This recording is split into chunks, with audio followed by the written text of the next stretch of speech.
Hi everyone, Lisa here from Down to Earth Gardening and Design. Welcome to our video today.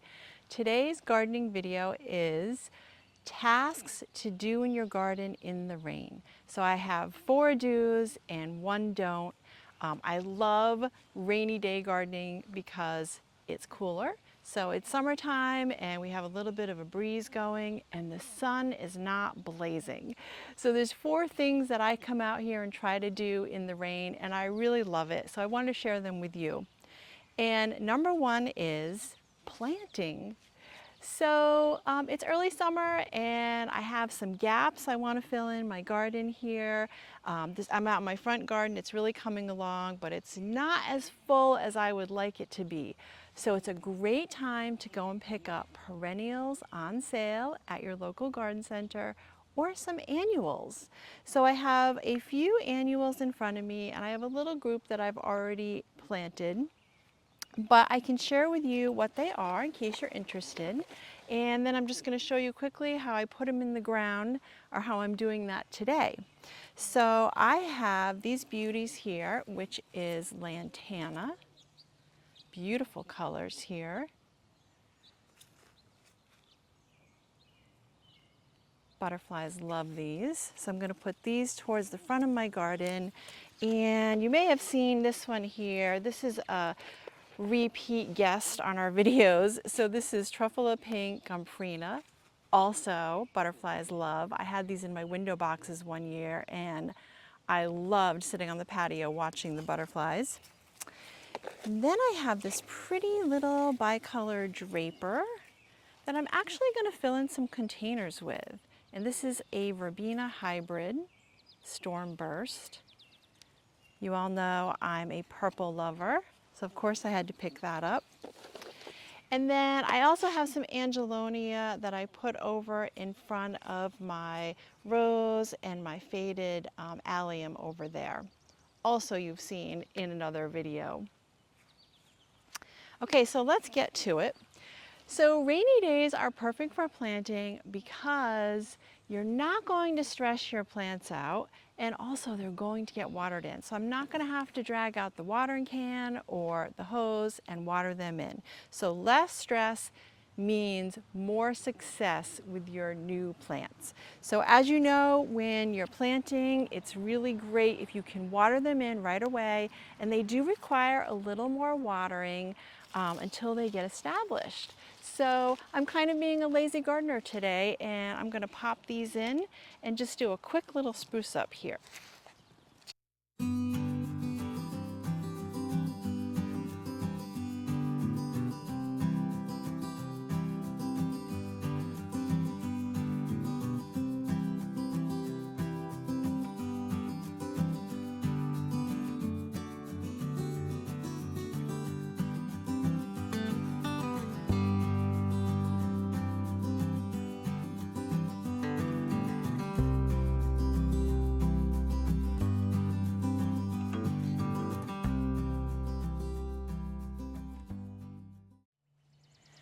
Number 2 task for a rainy day that I love to do is weeding. So when we're weeding, so of course it is great that it's a little cooler and cloudy, but we want to make sure that we get our weeds by the roots. And that's easier to do when the ground is moist or wet. They come out a lot easier. So I just bring my truck and a couple of weeding tools out here with me and weed as long as I can. You can see the roots came right out.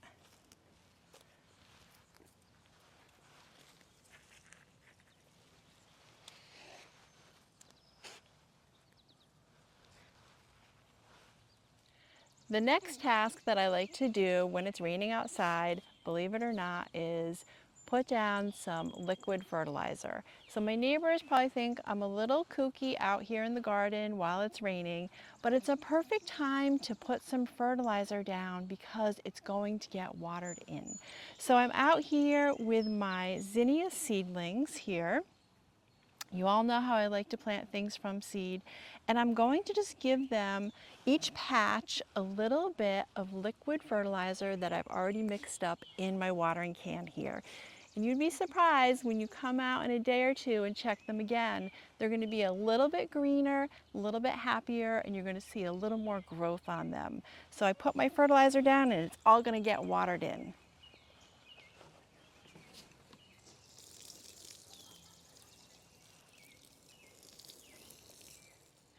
Number 4 task that I like to do on a rainy day is open up my compost bin. So I have my bin style composter here and it's pretty full. But if you've seen my composting videos, your compost needs water.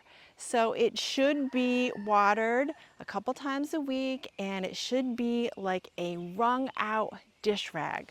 So what I do is I'll just take the bin, the cover, right off and let the rain water it. So that really saves me on my task of coming out and watering the bin with the hose or my watering can. Okay, so now I want to talk about the one task that I never do when it's raining, and it is deadheading or pruning. And this is so hard for me because I'm working around the gardens today and I see some things that I would love to deadhead and prune. You see my delphiniums here in front of me that are in dire need of deadheading. And my knockout rose behind me could use some deadheading and a little bit of pruning work. But put them away today, and that's because when it's raining, those are ideal conditions to transfer fungal and bacterial diseases. So we don't want to transfer that around to all of our plants, and then you'll be leaving the cuts open, and it's a great time for those diseases to get into those open wounds. So no deadheading, no pruning today at all. So focus on the other 4 tasks and you'll have plenty to do and a little bit of gardening fun in the rain. So that's it for today. I hope you enjoyed the video, and if you did, please go ahead and give us a thumbs up and subscribe to our channel for lots more gardening videos.